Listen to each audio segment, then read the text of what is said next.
Hello student, in standard 7, chapter number 3, in the science properties of natural resources, we are going to revise the properties of the water. In the last video, you are seeing in the properties of the water.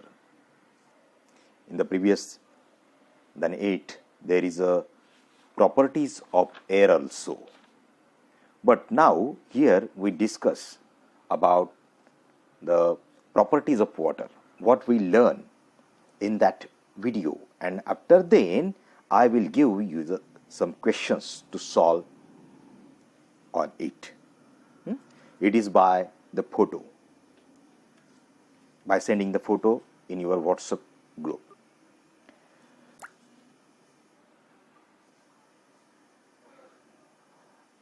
There are some properties.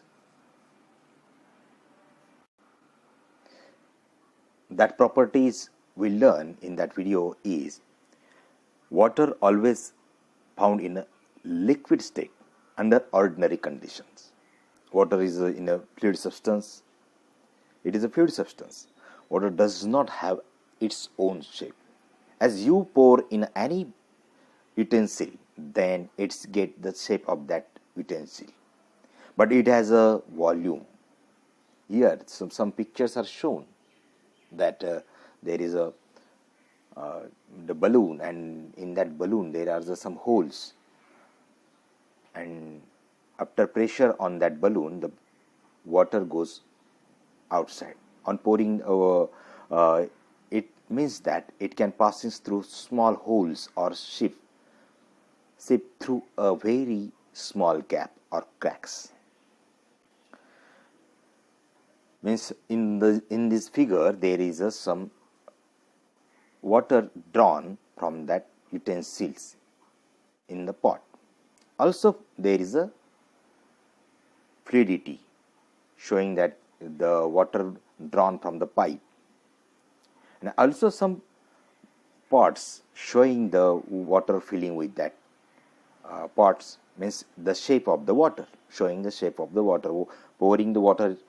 Another property is the pouring of water in an oil-cladded dish. Water does not spread but forms small round drops.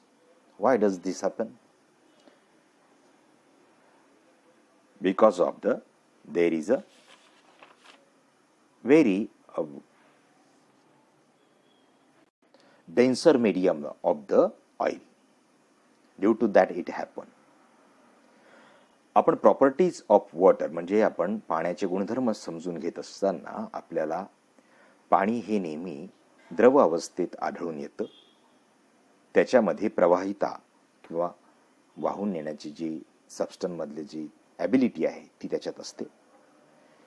त्याला स्वतःचा असा आकार नाही, पण त्याचा आकारमान आहे, त्याचं वस्तुमान आहे, हे आपल्याला जाणून घेता येईल. It can pass through from small holes or shape, म्हणजे ते अत्यंत सूक्ष्म अशा छिद्रातून पण पाणी वाहू शकतं. शिवाय एखाद्या फटीतून किंवा त्याच्यातून जमिनीतून सुद्धा ते पाणी हे झिरपू शकतं. हा जो गुणधर्म आहे, जिथे पोर्स असतात, पोर्स म्हणजे होल्स, स्मॉल होल्स, सिप्स, फटी, गॅप्स और क्रॅक्स, तडे गेलेले असतात. बघा आपल्या छतावर सुद्धा कधी कधी आपण पाहतो की तशा पद्धतीचे तडे गेलेले आपल्याला आढळून येतात, आणि त्यांच्यामध्ये आपल्याला हे समजून येत असतं की कशा पद्धतीने पाणी हे वाहू शकतं. तेलाने माखलेल्या डिशमध्ये जर तुम्ही पाणी टाकाल तर ते पाण्याचे थेंब गोल गोल स्वरूपामध्ये का येतात? कारण पाण्याची आणि तेलाची या दोघांमध्ये जी डेन्सर मीडियम म्हणजे त्यांच्यातला जो घट्टपणा आहे तेलामध्ये, तर पाण्यामध्ये तेवढा नाही, म्हणून ते शक्य होतं. मात्र ज्यावेळेस आपण त्याला बर्फाच्या स्वरूपामध्ये पाण्याला त्याची जी अवस्था प्राप्त होते, स्थायू अवस्था, त्यानंतर त्याच्या आकारमानामध्ये वाढ होत असते. त्या फटींमुळेच जेव्हा हे पाणी भरलं जातं, मोठमोठ्या पर्वत रांगांमध्ये जेव्हा फटी असतात किंवा दगडांच्या भेगांमध्ये पावसाळ्यात साचलेलं पाणी हे त्याच्या आकारमानात वाढ होते आणि ते फटी विलग करतात आणि त्याच्यामुळे आपल्याला पावसाळ्याच्या काळामध्ये किंवा थंडीच्या दिवसामध्ये जे दगड असतात, दरडी, त्या कोसळून येतात, हे आपल्याला माहीत असेल. Water freezes to form ice, it's expand and it's volume increases.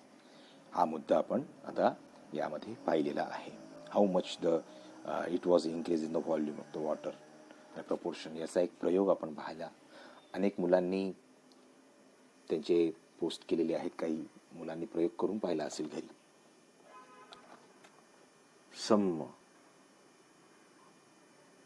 different kinds of the articles when you put in a bucket of the water, then the articles were sink in the water and those that are some are the floats on it. Why it is happen? Because आपण पाहतो की काहींचं वस्तुमान जे असेल ते सहज काही वस्तू तरंगू शकतात आणि काही पाण्यात बुडालेले आहेत. हे असं का घडलं? मग त्याच प्रकारे आपल्याला पाण्यावर बर्फ सुद्धा तरंगताना दिसतो. हाच तो डिफरन्स आहे. when water freezes then it transforms into the solid state, its volume increases, therefore the density of ice is less than the water.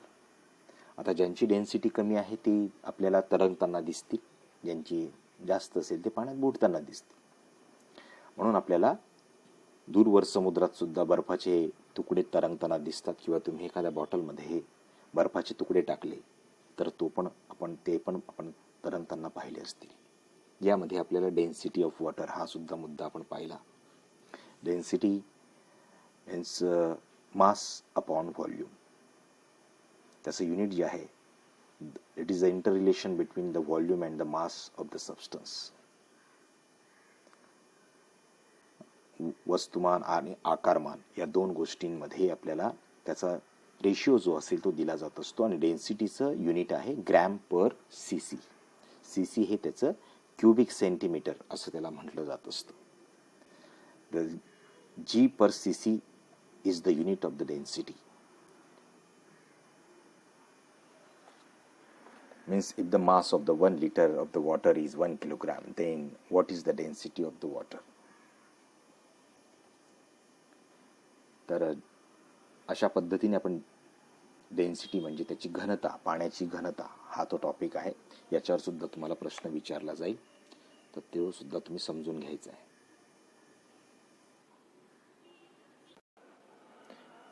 There is another topic, anomalous behaviour of the water. Anomalous म्हणजे काय? असंगत आचरण. पाणी 4 अंश सेल्सिअसवर विसंगत आचरण दाखवत असतं. म्हणजे काय असतं? The density of the water is a peculiar. Wien water is at a normal temperature start cooling, it's density increases like most of liquids. म्हणजे इतर सामान्य द्रव पदार्थांसारखं पाण्याचं सुद्धा आपण थंड केलं असता त्याची डेन्सिटी ही काय करते? वाढत असते. Its temperature falls below 4 degree Celsius. 4 अंश सेल्सिअस नंतर त्याची density start decreasing. Its temperature fall below 4 degree Celsius, it's density start decreasing. This means that the density of the water is maximum at 4 degree Celsius. म्हणजे त्याची density जी 4 अंश Celsius नंतर पाण्याचं जसं हळूहळू समजा आपण सामान्य तापमानाचं पाणी आपण 15 अंश सेल्सिअसचं पाणी आपण रोज पितो, त्याच्याहून कमी कमी कमी बर्फाचं जी अवस्था जाईपर्यंत ती हळूहळू आपल्याला दिसत येईल की 4 अंश सेल्सिअस आल्यानंतर त्याची डेन्सिटी काय व्हायला लागते? डिक्रीज व्हायला लागते. ॲक्च्युअली ती वाढायला हवी होती पण ती डिक्रीज व्हायला लागते. म्हणजे अशा पद्धतीने त्याचं असंगत आपल्याला आचरण दिसतं. And the temperature of the water is lowered below 4 degrees Celsius, its density decreases and the volume increases. आता इथे काय होतं? 4 नंतर सुद्धा त्याचं डेन्सिटी डिक्रीज होते आणि व्हॉल्यूम वाढते. It means that the water expands when the temperature falls below 4 degrees Celsius. This is called the anomalous behavior.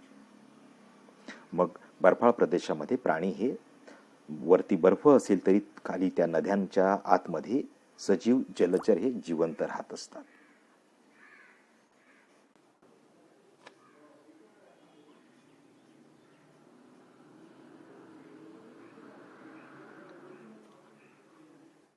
there is a salt water and the simple water. The difference between that we learn in that video, that is the density of water in the glass is greater due to the dissolved salt. Salt मध्ये आणि साध्या पाण्यामध्ये तुम्ही बटाटे ठेवण्याचा प्रयोग करून पाहिला, बऱ्याच मुलांनी तो करून पाहिलेला आहे. यामध्ये आपण पाहिलं की सॉल्टमध्ये टाकलेला, सॉल्टच्या सोल्युशनमध्ये टाकलेला बटाटा जो होता तो तरंगत होता आणि साध्या पाण्यामधला बटाटा जो होता तो पाण्यात बुडाला.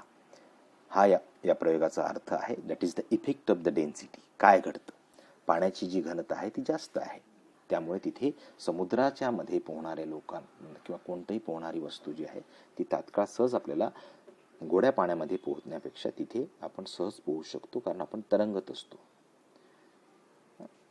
म्हणून salt dissolve the potato floats on the water because of the. We learn about the solute, solvent and solution. Solute म्हणजे काय की ज्याला आपण द्राव्य असं म्हणतो, आणि सॉल्वंट म्हणजे द्रावण असं म्हणतो. द्रावणामध्ये द्राव्य टाकल्यानंतर आपल्याला त्याचं एक सोल्युशन मिळतं, द्रावण त्याला मराठीत म्हणतात. ह्या 2-3 गोष्टी लक्षात घ्या. सॉलिड नेहमी सॉलिड स्वरूपामध्ये असतं, सॉल्वंट हे द्रव पदार्थामध्ये असतं. पाणी आणि मिठाचं द्रावण जर बनवलं तर याच्यामध्ये मीठ हे सोल्यूट आहे आणि पाणी हे सॉल्वंट आहे, आणि या दोघांचे मिळून जे तयार झालं त्याला सोल्युशन असं म्हणतात. म्हणून the substance that dissolve is called as solute, and the substance in which the solute dissolve, म्हणजे ज्याच्यामध्ये विरघळलं त्याला आपण काय म्हणू शकतो, सॉल्वंट म्हणू शकतो. सोल्युशन या दोघांनी मिळून तयार होत असतं. We get when the solute dissolve in the solvent, that is called as a solution. There is a uses of the water according to its properties. Water is useful in transport due to the fluidity. Water falling from the height, due to that we generate electricity. Water is a good coolant used in an engine. Many substances are soluble in water, hence we called as a universal solvent. ते पूर्ण पाणी हे वैश्विक द्रावण मानलं जात असतं, द्राव्य मानलं जात असतं. याच्यामध्ये म्हणजे आपण किचनमध्ये पासून तर फॅक्टरीज, लॅबोरेटरीज, फूडस्टफ्समध्ये आपण त्याचा मोठ्या प्रमाणात वापर आपण करत असतो. शिवाय आपल्या शरीरामध्ये सुद्धा त्याचा डायजेस्टिव्ह सिस्टीममध्ये सुद्धा यूज होत असतो. Water is useful in cleaning purpose and such as the bathing, washing clothes. तर मी तुम्हाला काही प्रश्न दिलेले आहेत, ते प्रश्न घेण्या अगोदर तुमच्याशी मी चर्चा केली. हे प्रश्न लिहा तुमच्या वहीमध्ये. काही प्रश्न आहेत. Explain the anomalous behaviour of the water. तुम्ही त्याचं एक्झाम्पल देऊ शकता. हे तुम्हाला रिझनसुद्धा हवी त्याचं विचारलं जाऊ शकतं. Give the reason why it is the easier to the swim in the sea than the well. Proper त्याचं रिझन लिहायचं, एका वाक्यात लिहिण्याऐवजी त्याचं असं का घडतं, तर त्याचं तुम्ही उदाहरण पण देऊ शकता. Ice floats on the water, तशाच प्रकारचं तुम्ही म्हणू शकता. त्याच्यामध्ये काही डायग्राम दिलेले आहेत, त्या तुम्ही काढायचे आहेत आणि त्याच्यावरून तुम्हाला या चॅप्टरचा अर्थ समजेल. सगळ्यांनी वाचन करून मग लिहायचंय. धन्यवाद.